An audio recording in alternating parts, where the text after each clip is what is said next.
Hello, thank you very much for joining. We're just going to give it a minute or two. My understanding is the other session is still running, so we're going to give it just another minute or two for that to finish and for the other attendees to join, and then we'll make a start. Thank you very much.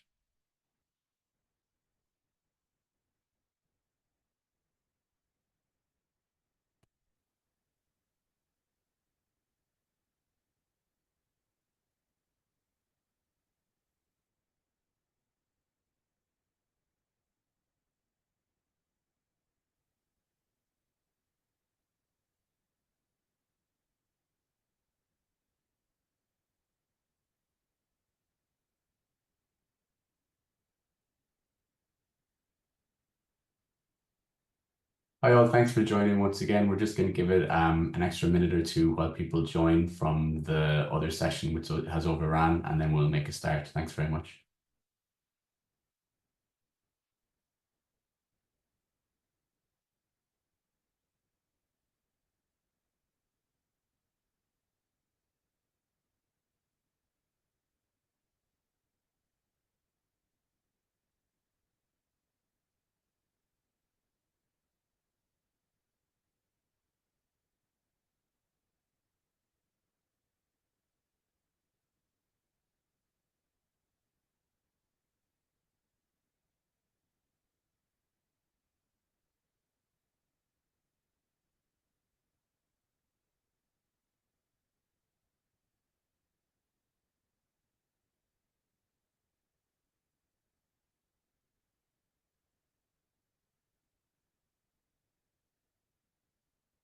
Great. So I think in the interest of time, we might make a start and the recording is going and hopefully we'll get a few more people to join us as the session goes along. So yeah, welcome and thanks everyone for joining this session, which is organized by Frontline AIDS, CSEM, CANA and Kimarina. And this session is going to be looking at transforming health systems, funding community HIV community responses to achieve universal health coverage. And what the session is about really is how we've seen that too often UHC related discussions remain at a global level and don't really address the practical realities and experiences on the ground for communities. So to try and address this gap, this session is going to try to provide evidence and experience from the two country contexts of Ecuador and Cambodia that will illustrate the really essential role that community-led HIV civil society organizations play in progress towards UHC.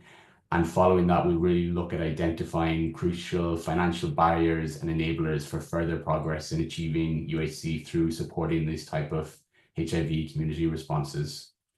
So I'm just going to go to the next slide. So the session is going to start with some remarks from Dr. Amira Herloiza, who is the Executive Director of Kimarina, which is a health organization with 25 years of experience in HIV prevention in Ecuador and committed to promoting and defending the rights of the LGBTIQ plus community, adolescents, women, and people in situations of human mobility. Amira will be presenting a case study from Ecuador, which will outline the key role of HIV community organizations in Ecuador for achieving UHC. And following this, we're going to have a complimentary presentation from Mr. Sok Chamrun Chop, who is the Executive Director of CANA, which is the largest NGO providing integrated HIV prevention, care, and support services at the community level in Cambodia. And Chamrun will also be presenting a case study from the Cambodian context, outlining the key role that HIV community organizations there have played in achieving UHC.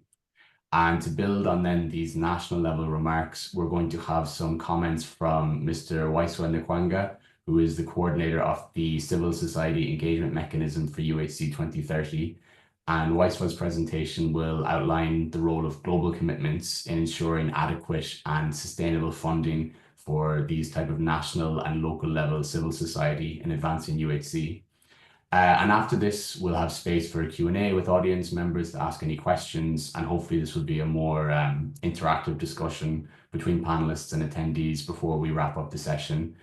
You'll be able to raise your hand during the Q&A, but feel free to post any questions in the chat as well that you may think of during the presenter's remarks, and we can come back to these as well. So with that, we'll jump into the first presentation, which is from Amira in Kimarina. Unfortunately, Amira is dealing with some power cuts at the moment, so she wasn't able to join the Zoom at this moment, but she has been able to record and send on her remarks in a video, which will play now. So I'm just going to click on this. You all should be able to hear the audio for this as well, but please just let me know if there's any difficulties with the audio and I'll restart the video. So here we go. Good morning, afternoon, everyone.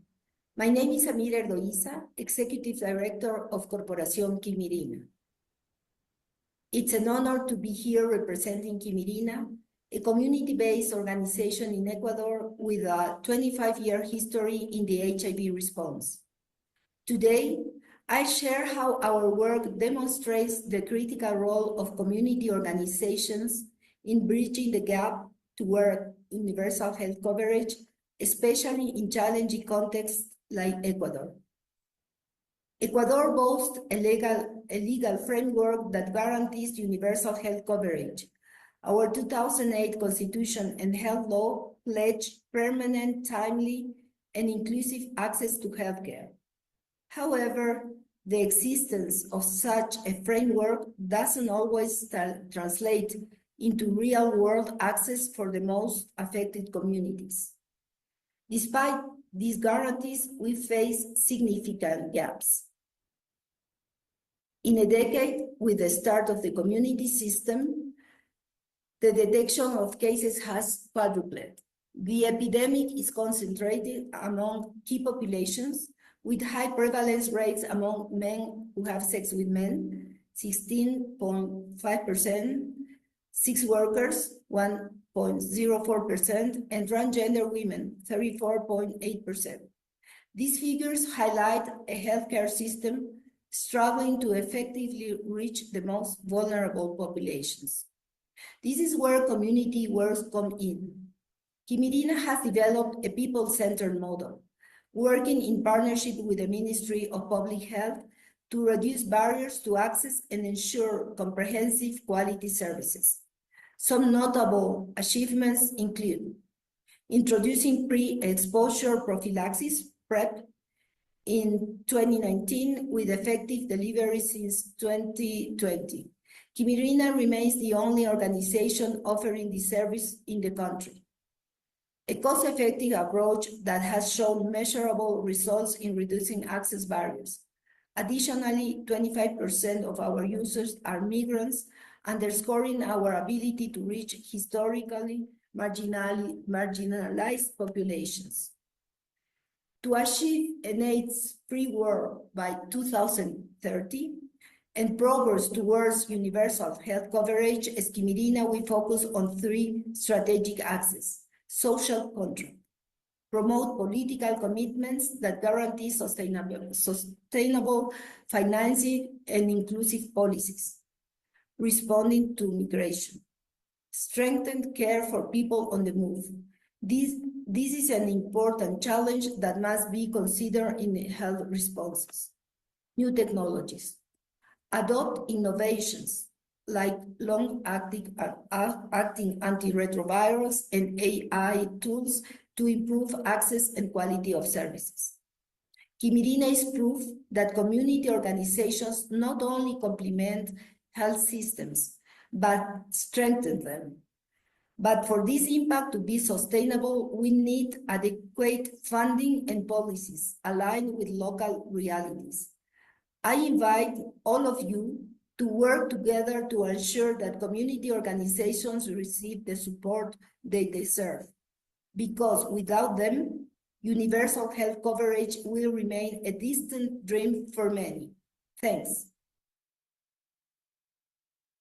And thanks very much, Amira, for sending in that video. And she hasn't been able to join, but her colleague, Christian Acosta, is on the call on behalf of Quimirina. So if you have any questions or follow-up regarding any of the comments Amira has made, feel free to add those in, and Christian will be able to answer some of those.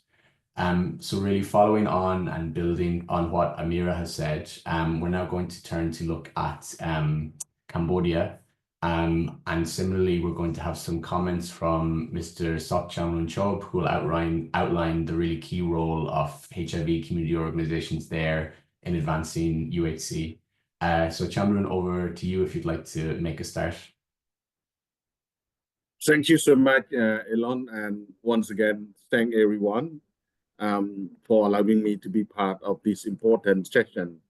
I would start with first, this is our vision and mission as one of the community-based HIV services organization in Cambodia as part of our strategic plan 2024 to 2030 that approved our board. Canal Vision is aspired to a Cambodia that supports community ownership and empowerment where all people have equitable access to quality HIV, tuberculosis, and other health services, including non-communicable disease and HIV, and sustainable development opportunity. In achieving this vision, we set up a very clear mission in which we continue to be a leader in the HIV and tuberculosis responses, while we also addressing wider health and development needs. Next slide, please. So can now focus on four strategic goals as one of the community-based organization here that contribute to both HIV response, but ensuring and contributing to achieving universal health coverage. First, contribute to eliminating new HIV and TB and strengthening health system that address NCD, viral hepatitis, and achieving universal health coverage. Second, address climate change issue, One Health issue, and pandemic prevention, preparedness, and response through building human resilience and developing sustainable community and organizational system. Third, strengthen organizational and technical capacity of civil society, including Canal itself. And fourth, promote diversity, right, and gender equity. So these are the four strategic directions that outline our focus from 2024 to 2030. As you can see, UHC is one of the core cornerstone of our work, but at the same time, we need to address other issues that impact our community by ensuring our community and the system of our community are resilient, where we capacitate them, supporting them, and importantly, promote diversity, right, and gender equity. Next slide, please. So this is just give you some snapshot of Cambodia concerning to HIV. By 2023 in Cambodia, it is estimated that there is 76,000 people living with HIV. And among this number, you could see that Cambodia did well. We are able to, to get the HIV prevalence down from the decade of 90 to the decade of 20 and plus continue to 2023. It is estimated that in 2023, we have about 1,100 people die because of HIV/AIDS, where in 2003, we have around 5,200 people died. And similarly, if you look at the HIV prevalence, that estimate in 2002, it was around 86,000, but it is down to 76,000. If you look at who are infected by HIV, it is estimated in 2023 alone, we have 1,200 adult new HIV infection.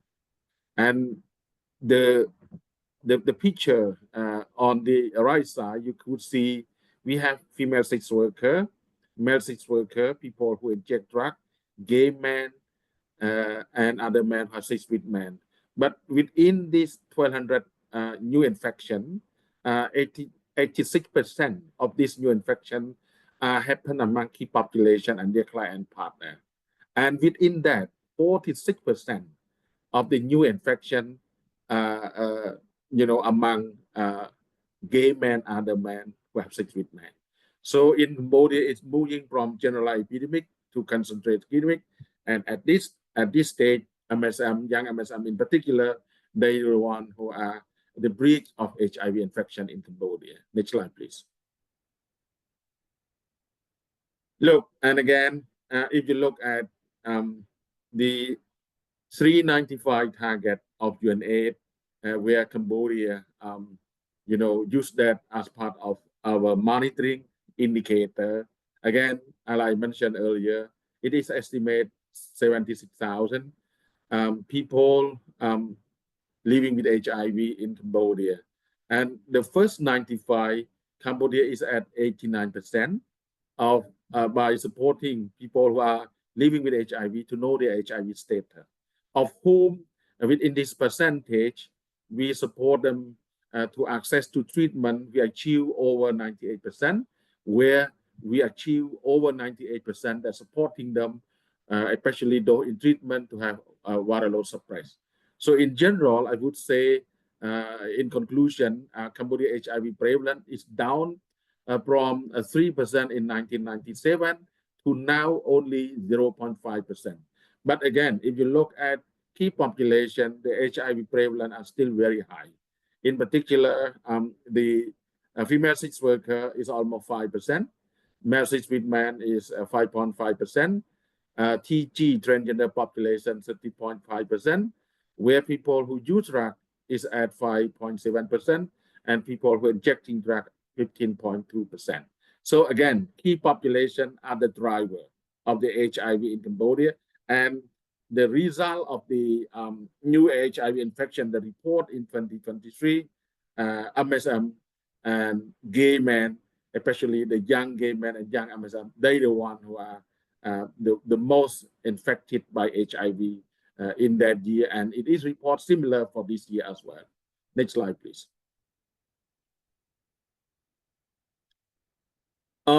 Importantly, if you see from year to year, Cambodia did well for second 95 and third 95, like in the previous slide. You could see right now across the country, we start with 32 ART clinics where people can access treatment. To 2024, we have 74 ARV clinics across the country.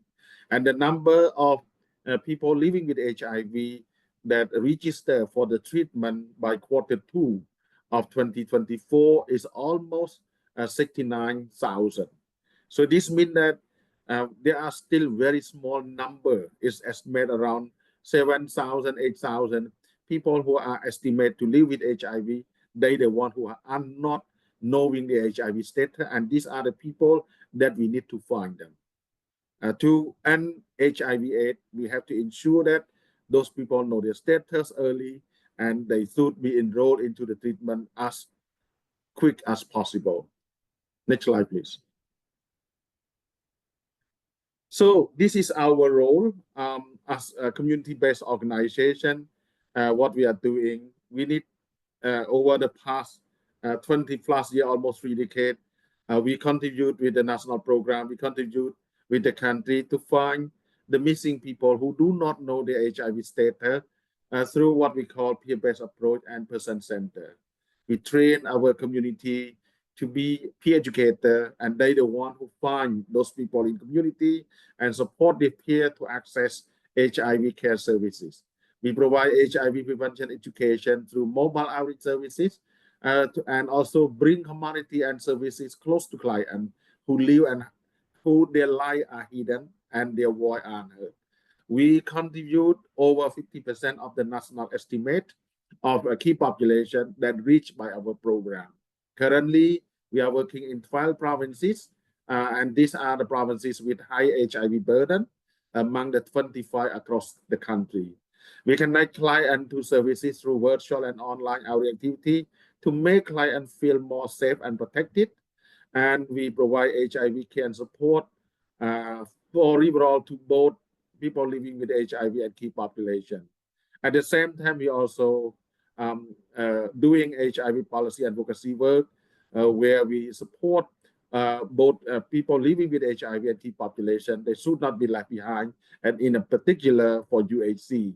And linked to that is our work to support them to address to other comorbidity, this including TB, diabetes, cancer, HCV, HBV, plus other health support needs beyond HIV, including sexual reproductive health, family planning, and mental health. We refer and support our clients, in particular people living with HIV and key population, to register for social protection scheme from the government.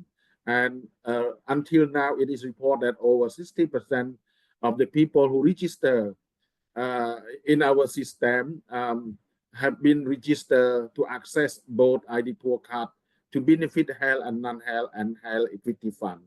And it just still very small number of key population that register for health equity fund, in which it is aimed to get to achieve over 50% by Q1 of 2025. So this is very important that been advocated over the past 15 years, that we would like to see that the government take more accountable to make sure that these people living with HIV and key population should be supported and should be, access services, quality services without any financial hardship. So this is the result of our work, where we bring them close to services, we bring them to what they need, and we want to ensure that they continue to stay with the government support. Next slide, please.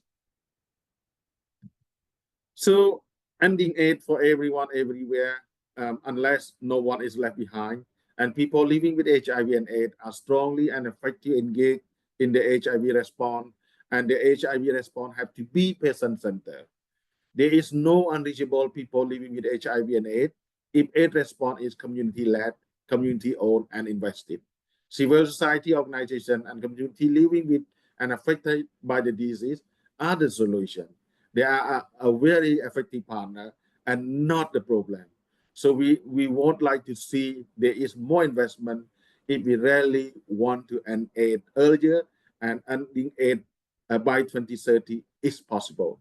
So once again, thank you. That's great. Thank you very much for that presentation, Chamroon, and the overview of all of the really great work that Camarina do in Cambodia. So our two speakers so far, they've given a very powerful overview of what the key role the community-led organizations are playing to achieve UHC in their countries. So to build on this, we're now going to hear from Mr. Waiswa Nakwanga, who's, as I said, the coordinator of the Civil Society Engagement Mechanism for UHC 2030. And Waiswa's presentation will really outline the type of global commitments we might need to see to ensure adequate sustainable funding for the type of work that Chamroon and Amira's organizations are doing on the ground. So yeah, Waiswa, over to you for your comments.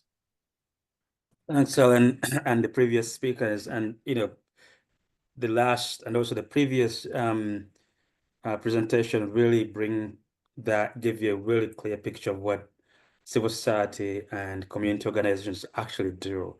At the global level, we see a lot of initiatives, but those initiatives will not succeed if and without the active engagement and involvement and mobilization of civil society and community organizations. And we cannot achieve UHC without that. And oftentimes we see that those groups, those civil society and community organizations are not prioritized in terms of support financial support and others support that they might need to make sure that we reach those missing communities, missing people with the kind of care that they need, with the kind of support that they need. It's not just about services being in place, but as you saw in the last presentation, it is also about the care, the support, all the other things that come that people need in order for them to stay healthy. So in terms of what we really see at the global level, as you all know, in the past couple of years or so, there have been several high-level meetings and summits where governments have made commitments to accelerate progress on UHC and health for all. Just to give you examples, we've had in the last year and a half or 2 years, we've had the International Health Regulation, we've had the high-level meeting on UHC, on TB, PPPR, and MR, and also the Pact of the Future. We also have another high-level meeting coming up next year for non-communicable diseases. And again, member states will come together. They will agree on a set of commitments to implement in order to accelerate progress toward UHC. And the question is, what does this really mean, especially for civil society, for communities, because there's a feeling sometimes that these commitments don't always result in support for communities, in expansion of services or other health needs at the community level. And so, but just to say that these global commitments are important, even the community level.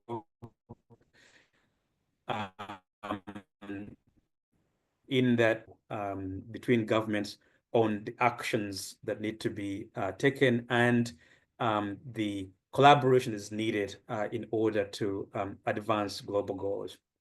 We also need these global commitments to make sure that as advocates, we can actually demand action on things that governments have agreed on. It's very difficult to hold the government accountable or to demand it to take action when they have not agreed to do something. So this gives us a basis to do that, to demand action when they don't actually deliver, to hold them accountable. And then if you look at some of these commitments that are made at global level, you may find that their commitments to actually, or language to support civil society and the communities, like financing them. Certainly this year we had a World Health Resolution on social participation for UHC that included clear language on the need for member states to provide adequate and sustainable financing to support social participation at the country level. In other cases, few of them, we have seen these commitments help stimulate, or unlock some resources from donors who are interested in seeing results and impact at the country level. For example, following the 2018 high-level meeting on TB, we saw a moderate, increase in support for local community-based organizations, civil society working on TB at the country level, to push for integrated health services for TB and in the communities. So there's sometimes these global communities can actually lead to some, support, financial support for suicide in communities. But we also know that beyond those global commitments, we also know that other global mechanisms like the Global Fund and others do have models or funding mechanisms to support civil society and communities at the country and the local level. And so there are some efforts that you can see that are connected to what happens at the global level. But in most cases, global commitments don't like directly lead to sustainable resources going to communities. What we often see is that if donors are going to put money into supporting the implementation of commitments, they channel those funds through the government. And I think that there's this assumption that will trickle down, but sometimes it doesn't. And so this becomes a really important issue, and one that we need to figure out how to make sure that governments and donors prioritize it. We know we cannot achieve UHC without strong and resilient health systems that are based on primary health care. And a big part of that is going to be community civil society organizations doing the work they do best, which is identifying communities, working in communities, supporting communities, and making sure that no one is left behind in those communities. And this requires that donors and governments work with civil society and communities from the outset when they're setting these priorities, when they're making these commitments, and when they're making decisions that for funding, that civil society is involved in those decisions and that they are part of the plan for funding, not just an afterthought, so that we can have their support, ensure that people are not left behind. It is not enough to simply, for government or donors to simply provide services, for community. It requires more than that, because we know that services can be in a community and still many people not be able to access those services for a variety of reasons. But we especially know that, based on recent data, that billions of people around the world face financial hardship when they're accessing financial services that they need, because they have to pay out of pocket for those services. And many of these people live in poverty or in vulnerable population, in vulnerable situations, and they can't really afford to pay, and they have to make the difficult decision of whether or not to feed their families, to feed themselves, or get the medicine, which choice that nobody should have to make. And so the question really becomes, how do we make sure not only that we have money to offer or programs to support those populations, but also that we have a mechanism to make sure that we know who those people are, what their needs are, and how to get the support they need to them. And the best way to do that is going to be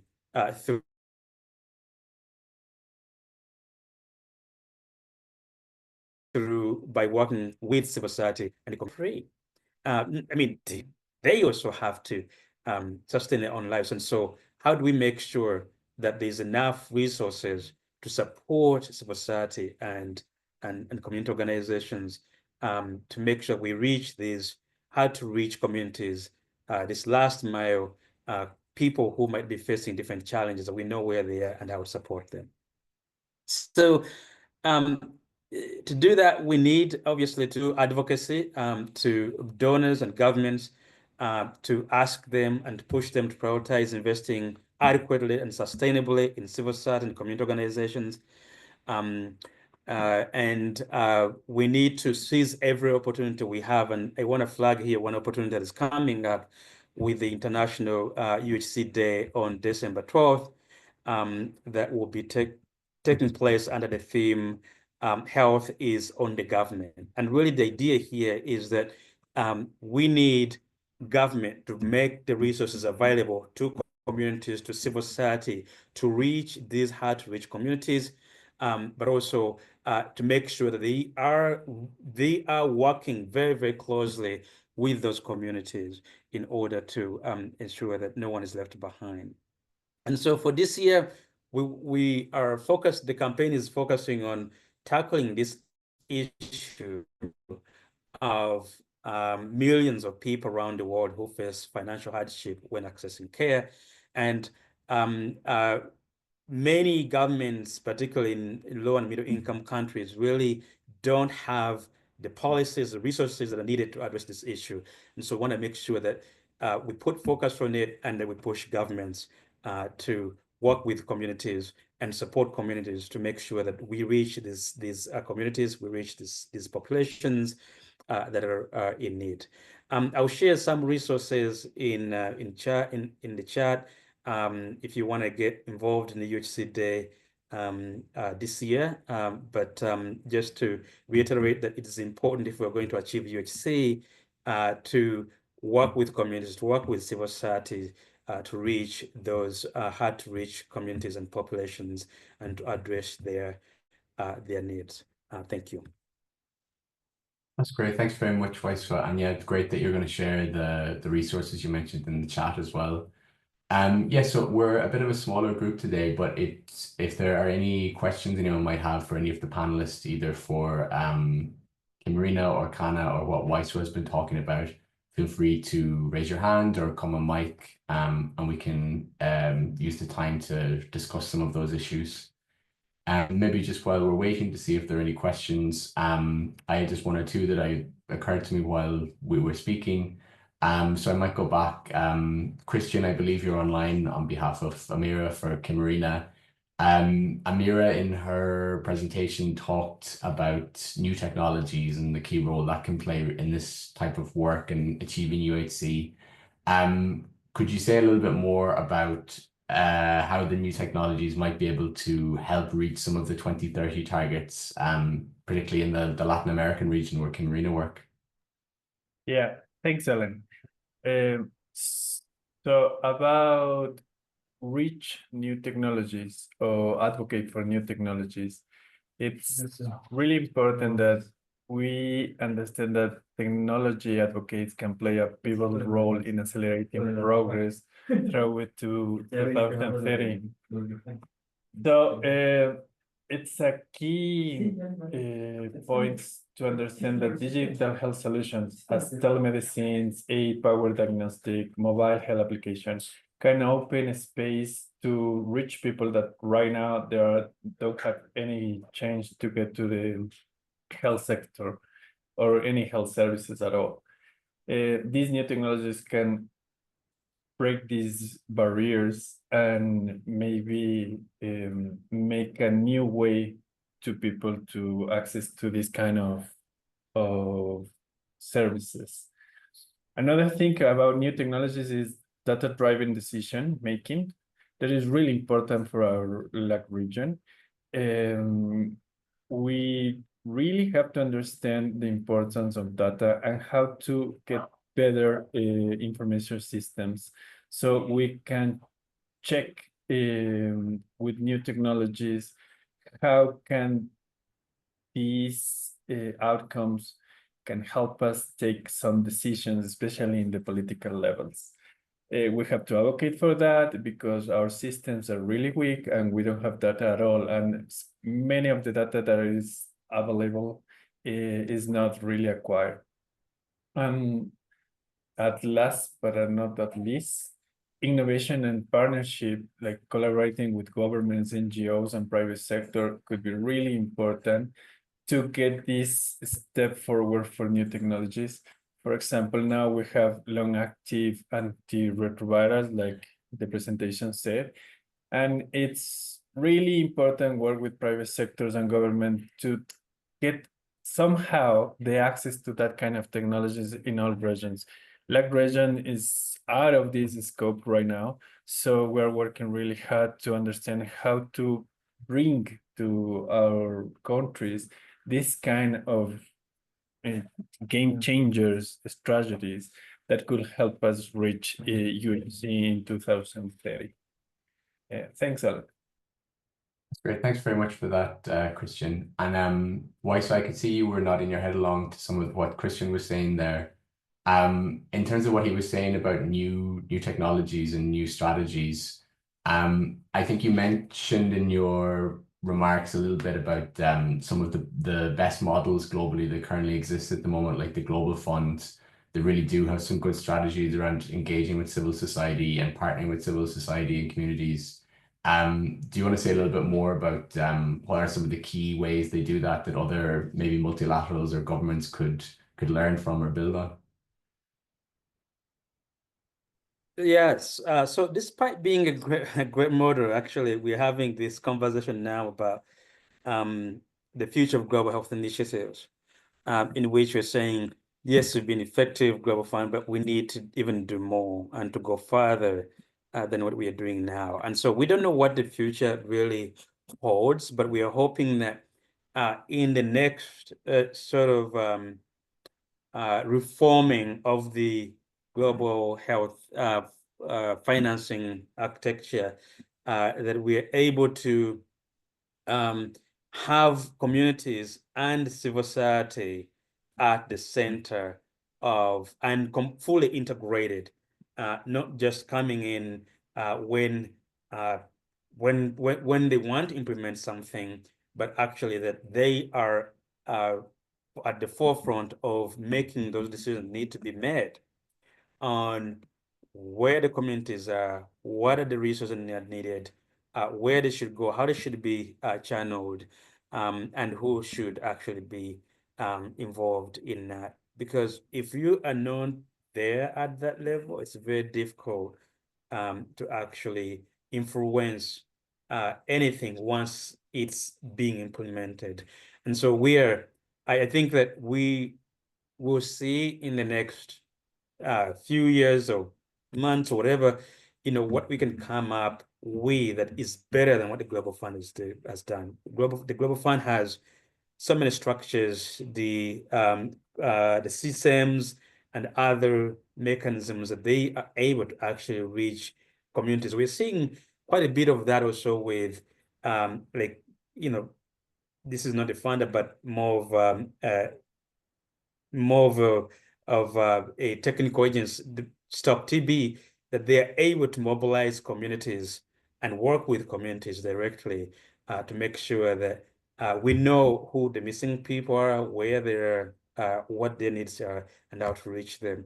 And I think that if we can focus on that, when it comes to innovation for new tools, it will work because we can get the input of those communities on what works for them, what work for their communities and for their people. Because we've seen a lot of new innovations introduced to communities and not being able to work there because they're not designed to actually meet the needs of those communities or to be acceptable in those communities. And so, again, I can't emphasize enough how critical it is that the global players and the governments really bring in and prioritize bringing in civil society and seeing them as equal partners, not just as doers of what they want them to do, but as equal partners and contributors to the agendas that they have.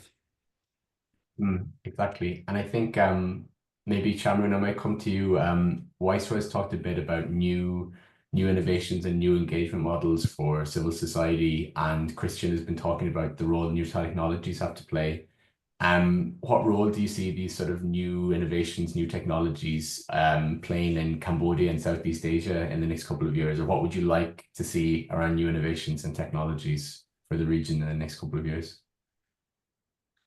I think it is very good question that we discuss about the technology. Indeed, technology is not just very important for HIV, but it's already been very helpful, especially during COVID, where we use technology to connect our client to services, including education, but importantly, we call distant medication, especially for the new identified client where they need very strong support.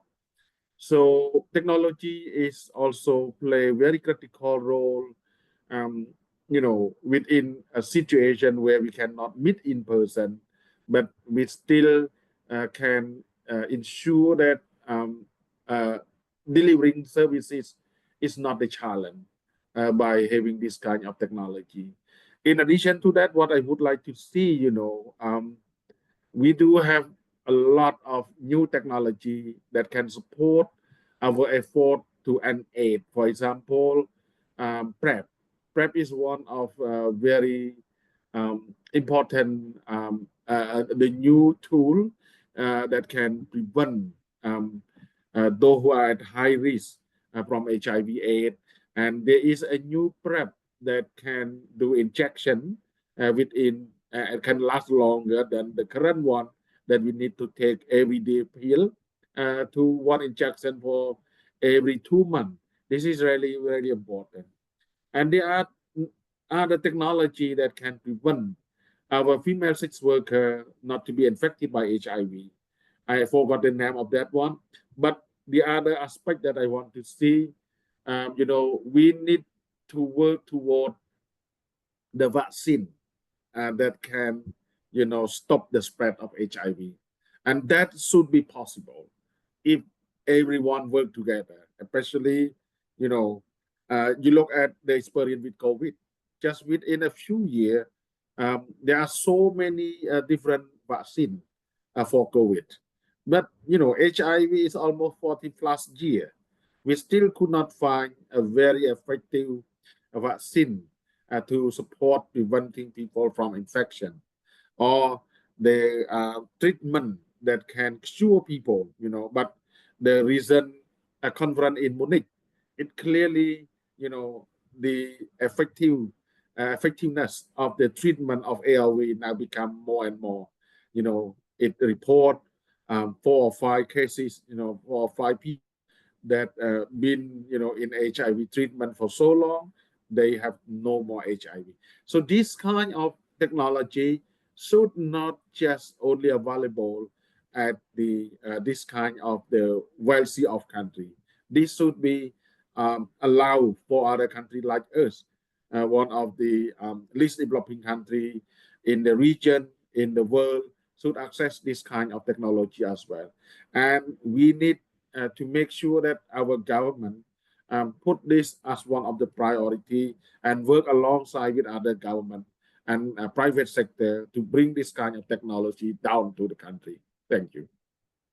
I think that's a really good point, Shamroon, and a very ambitious and optimistic one, which I think it's actually a good point to maybe wrap up the session. I see we're just nearly at time now, but definitely what you've been saying about governments needing to really partner with civil society and have that vision about the next steps around new technologies and making sure communities and civil society are key partners in that is a really important takeaway, I think, from this discussion.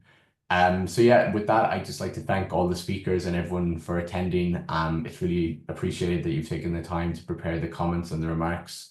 And yeah, I hope the rest of the symposium goes well for everybody. And yeah, thank you very much for joining, and enjoy the rest of your day, afternoon, or evening, wherever you might be based.